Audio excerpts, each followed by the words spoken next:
Welcome to the Radical Lifestyle Podcast, brought to you by Generation to Generation, where you'll be inspired by the past, equipped for the present, and prepared for the future as we engage in conversations with people from around the world. If you've been inspired by the guests that we've had on the podcast, please like, subscribe, comment, hit notification bells, whatever you can do on the platforms that you're listening on, so that more people have the opportunity of hearing these and engaging in our community. Hello everyone, this is Andrew and Daphne, and today we are going to have a conversation to find out more about who Andrew is, who is the director of Radical Lifestyle, and you've heard him interview many other people. Well, today, Andrew, it's your turn to have an interview as guest. So yeah, I feel very uncomfortable. Yeah, well, welcome to Radical Lifestyle. So for people who don't know who you are, except on these podcasts, can you tell them a bit about what you do at this moment in time?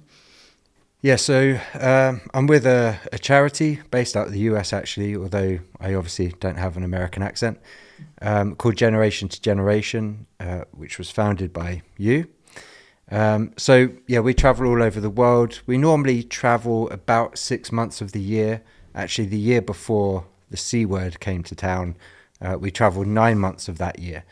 Doing a lot of conferences, consultations, really out of our mission statement, which is reconnecting the generations and preparing them for such a time as this. So, and when we say for such a time as this, we mean literally the days that we're living in, preparing people for the future, for what's to come, and how we can, in a multi-generational community, see the next generation raised up, prepared, equipped, and sent out and released into all that they're called to do and be involved with, in a nutshell. So when you say preparing them for now and for what's to come, how do you decide the what is to come? I mean, do you read the newspapers? Do you listen to politicians? How do you decide for the what is to come? Basically, whatever I decide it is. No, I mean, yes, partly it is seeing what's going on in the news, where you get your news from. I mean, we all have our sources of information.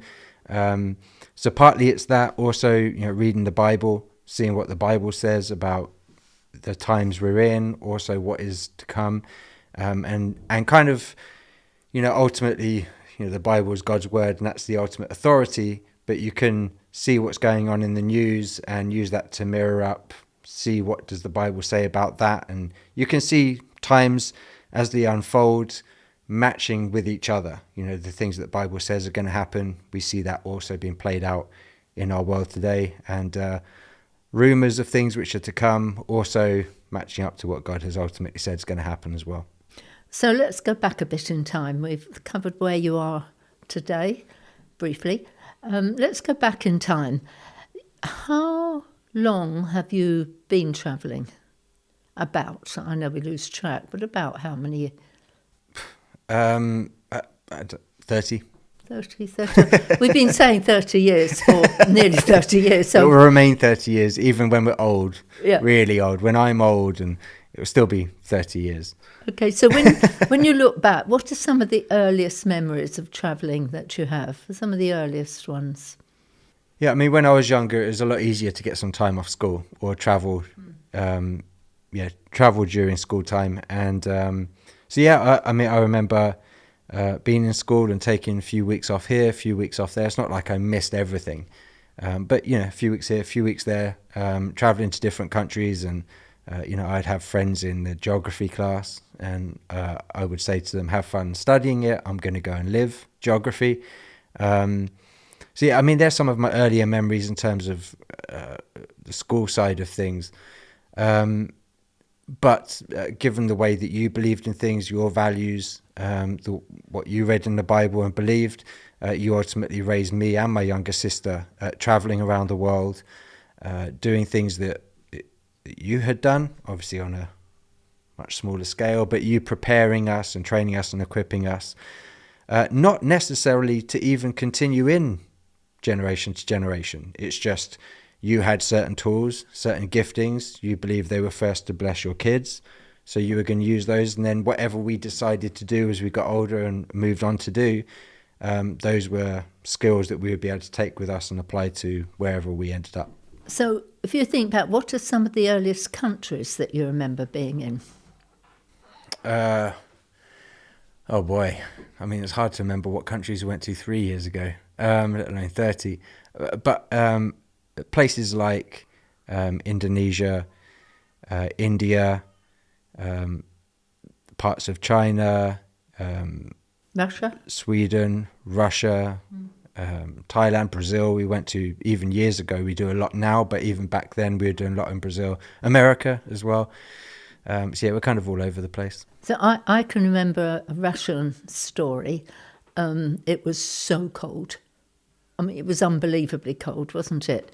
And you got off the train and you stood by the tracks waiting to cross to the other side. And I think your phrase is clothes were almost irrelevant. They were irrelevant when it's that cold. I mean, you're talking, minus 35 Celsius. I don't know what that is in Fahrenheit. You can go and look that up for others that do Fahrenheit. But yeah, at those temperatures, I mean, it was almost like it didn't matter how many layers of clothes we put on. You were still frozen to the core. It was crazy, but I loved it. I loved the challenge. Snow up to your shoulders, and climbing up the sides of buildings and jumping into the snow.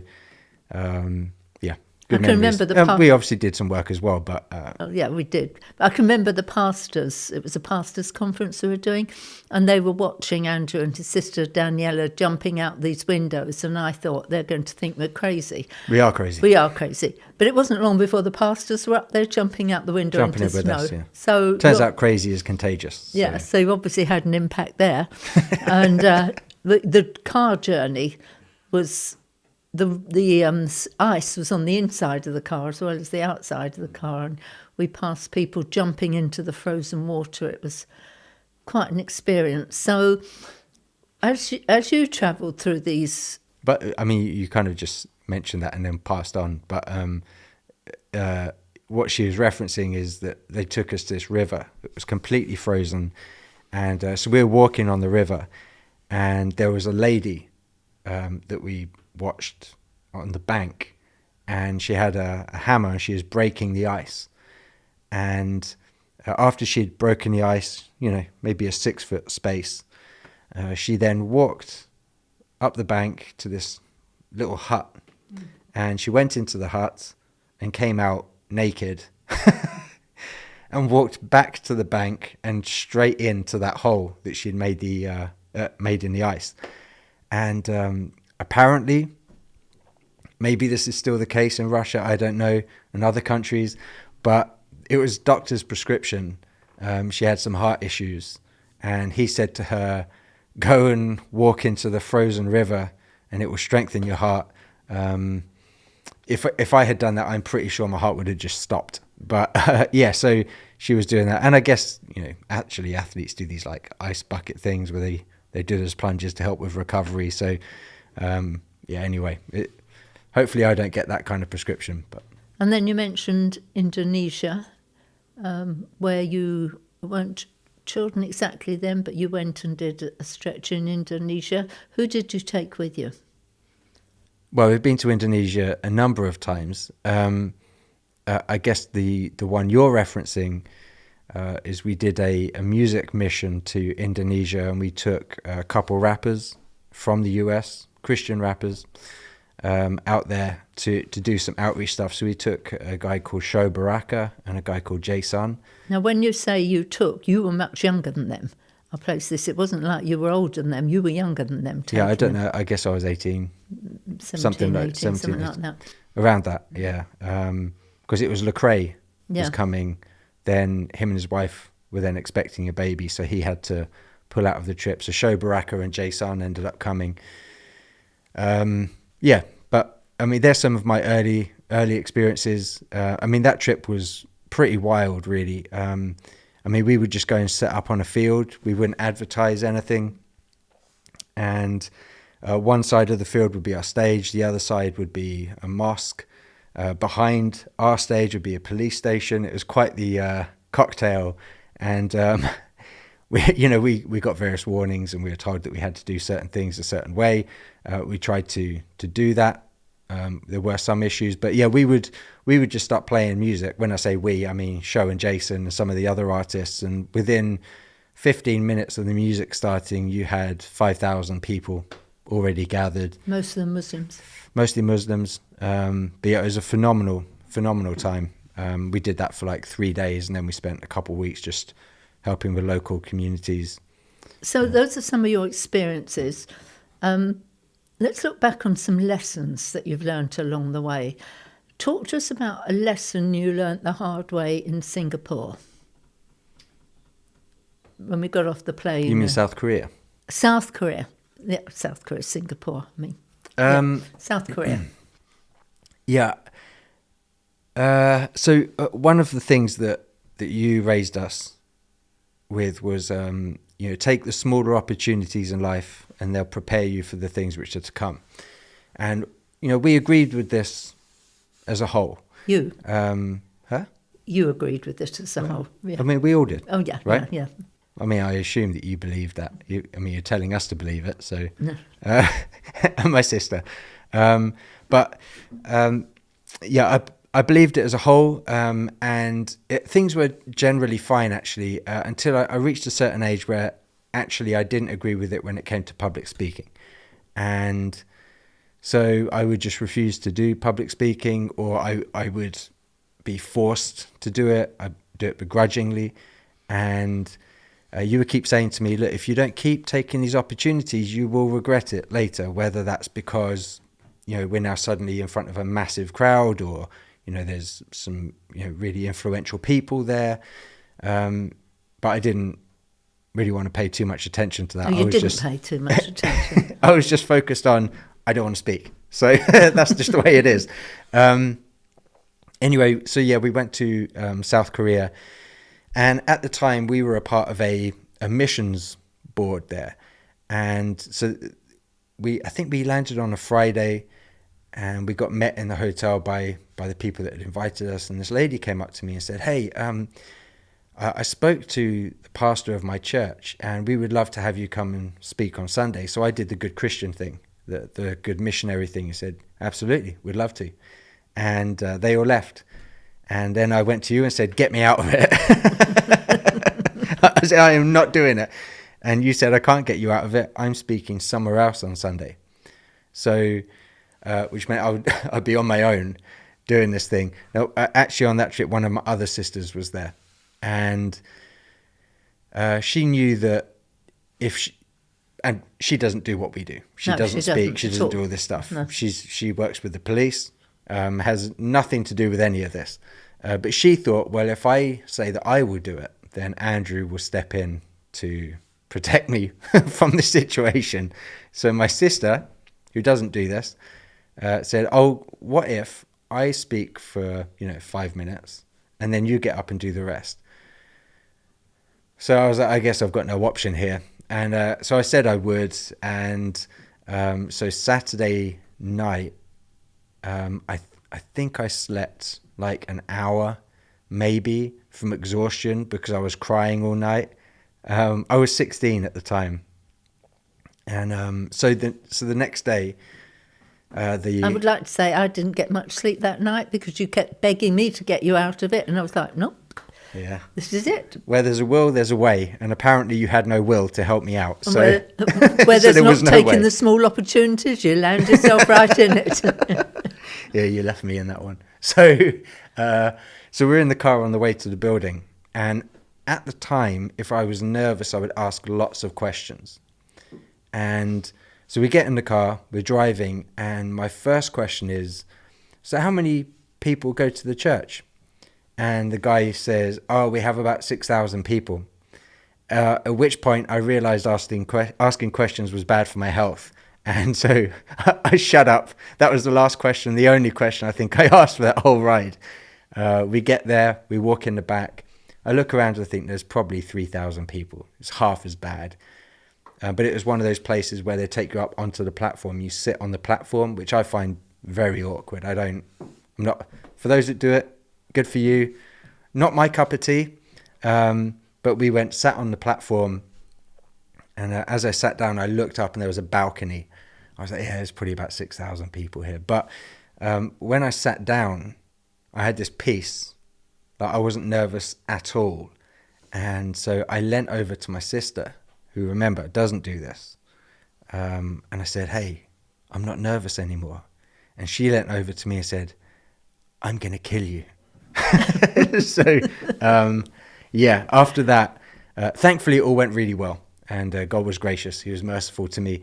And it all went very well. And after that, I was like, okay, that was a massive learning curve. I don't want to have to deal with that again. So went back to listening to what my mum said about taking all the smaller opportunities along the way to help prepare me. But yeah, that was a steep learning curve.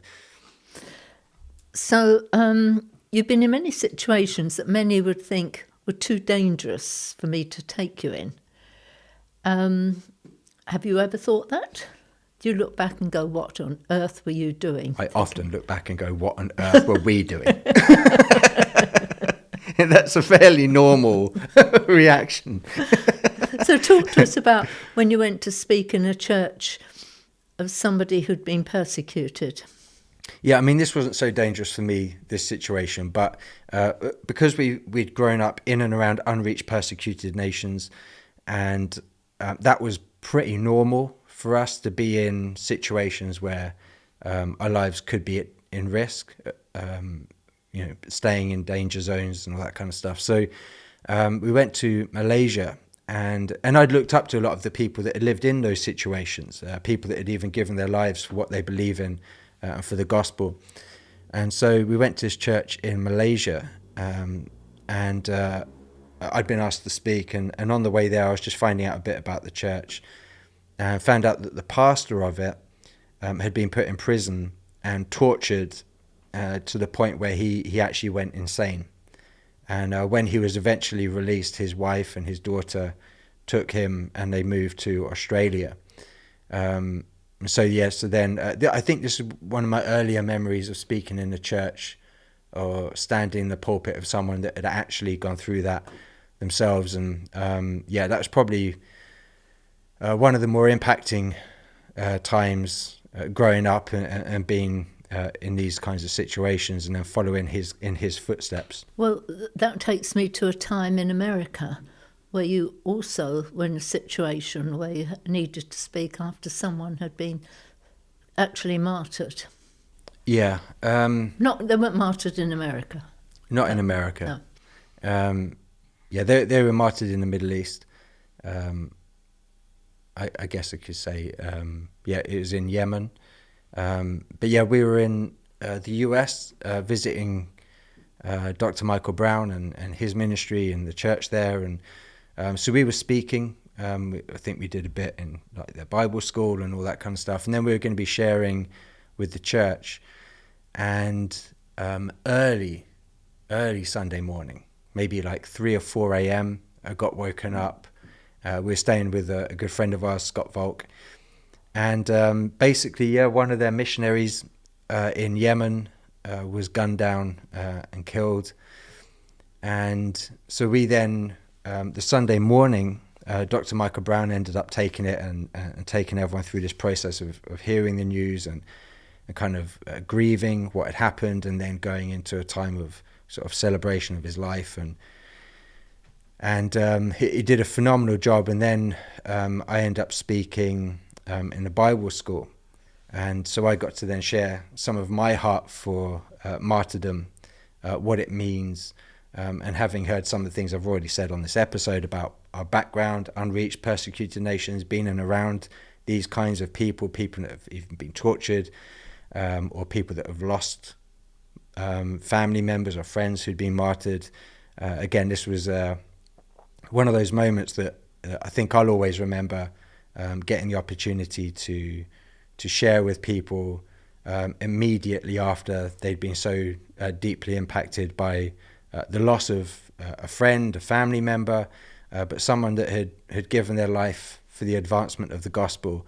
There's been a few of those times, but they're really deeply moving and powerful moments when you get to be a part of it and experience something like that. And I can remember how you finished. You said, and if God would choose me to follow in his footsteps, it would be my honour. I remember that definitely. So persecuted nations, martyrdom, etc., was in the DNA of the way you were raised up to think. Tell us about a time you were entering an airport and it nearly got you into trouble. Yeah, so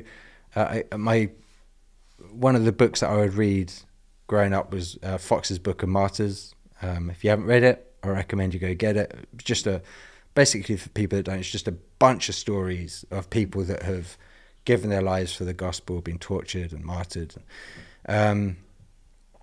So we're traveling to the US, and we arrived in Dallas. This was actually not long after 9/11 had happened, and the guy at security at the border, I guess he had a bad night. He got out the wrong side of the bed. He did not take much of a liking to me or my sister, and he said, "Why are you here?" And we said, "Well, we're part of a charity." And he said, "What do you do?" We said, "Well, we're Christians." And so he says, "Well, how much money do you have?" And I think I had $20.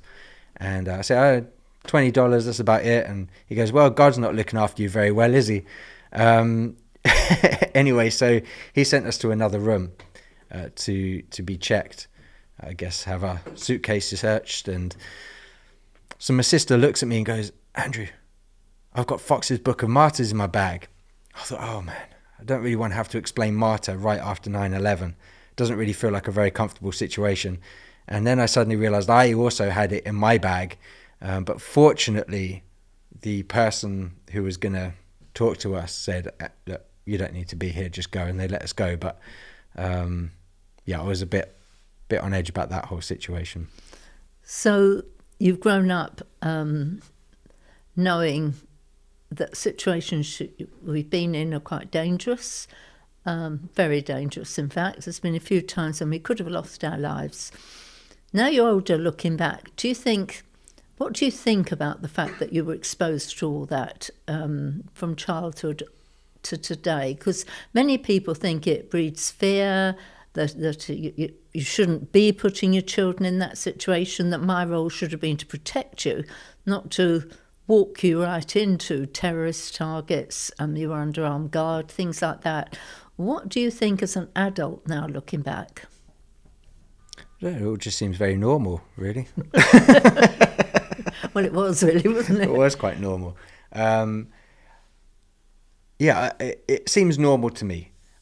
I often forget that it's not normal, and I'm reminded when we talk about it with other people, and then you see the look on their face, and then you realize, oh, yeah, that's right, this isn't normal, is it? But I guess how do we define normal? Who's the definition of it? And so who are we comparing ourselves to? If you take the modern day examples of how people generally live their lives, then I guess it's not normal. Well, in the West, anyway. In the West, really.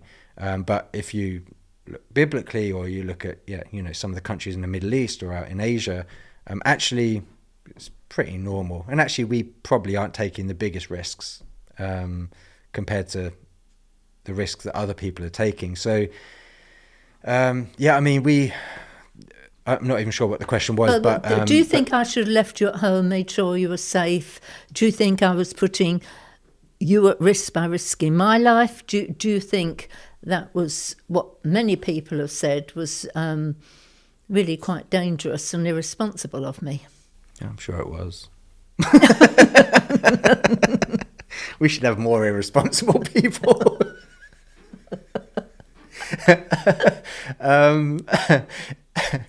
No, I mean, I don't see anything wrong with it. For those of you on podcasts, we're just trying to control our laughter. On the audio, we're trying to control our laughter here. But no, I mean, I think there's things that I'm involved with now that I wouldn't be involved with now had I not been raised that way and been involved with the situation that I was involved with. So I think actually really it kind of set us up for success for us, not just for me, for my younger sister. I think that the things we do now, we need to be willing to take massive risks, not reckless, but well, sometimes reckless. I was going to say that. But we have to be willing to take risks. And if we hadn't done the things we did growing up, having that sort of element of risk ingrained into who we are, then maybe we wouldn't be so willing to take the risks that we take now, whether that's my sister involved with helping to rescue girls from human trafficking, or me also involved with helping to rescue people from different situations. You know, those are things that take massive amounts of risk. And I don't know that we would necessarily be willing to just jump right in if we hadn't had that growing up, and it being ingrained in us, a part of our fabric and who we are. So I don't look back at it and go, wow, that was crazy. We should never have done that. I look back and go, oh, thank goodness we did that, because if we didn't, what would we miss out on now, having grown up? And we need more people willing to take risks. Yeah. Everyone should take their kids out to these crazy situations. Well, they're welcome to come and join us. We have trips set up, and you're welcome to invite us. So as we draw towards the By the way, people do call us. I just scared you.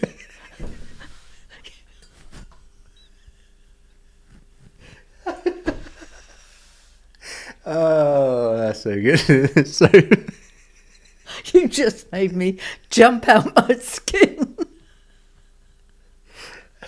I'm not sure if you're going to edit this out or what. We'll just leave it in.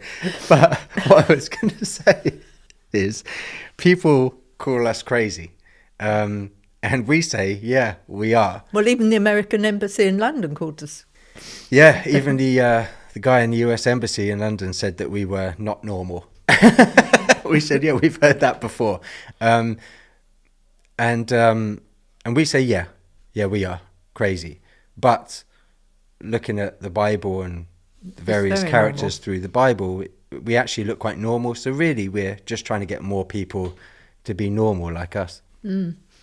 Well, you've got many, many more stories, a lifetime of them. But I hope that for you who are listening now, you know a bit of the Andrew who lived the story. What did you do that for? What are you doing? I just wanted to see if I could do it twice in an episode. Carry on. Are you editing this out? No. Andrew. This is a very serious... Yeah, very serious. Sorry, do a serious wrap-up. Go. I can only apologise. There are obviously things in my parenting that I missed out on. But, as I was saying, you've seen him behind interviewing other people. He's worked hard to have Radical Lifestyle podcasts going. But so many of the stories that he interviews others for, and I think is attracted to interviewing them, is because he has lived a very similar story to them. And and I love seeing other risk takers and hearing about other risk takers, and I grew up around them. I was attracted to risk takers, I guess because that was a part of who I was as well. And so getting to engage with other people that, you know, it doesn't have to look the same. There's risks taken by lots of people in different ways. And so, I really enjoy hearing from those kinds of people. So I'd really like you to put comments below. What have you thought about his story? What have you thought about the fact that I raised him this way? Or tell us some of your risk-taking stories. Tell us of other people you know, and maybe we will have them on as guests on it. So do comment below. We look forward to seeing your comments and to reading them. We'll respond to them all. And if you've got a great story of risk-taking, you may just find yourself being interviewed by this man here. So thank you, Andrew, for being a guest on Radical Lifestyle. I promise I won't make other people jump, only you. So thank you for watching or listening. Again, we'd love to hear from you. Until next time. Thank you for listening to this episode. Remember, if it inspired you, share it with others so we can see more people engaged in this community.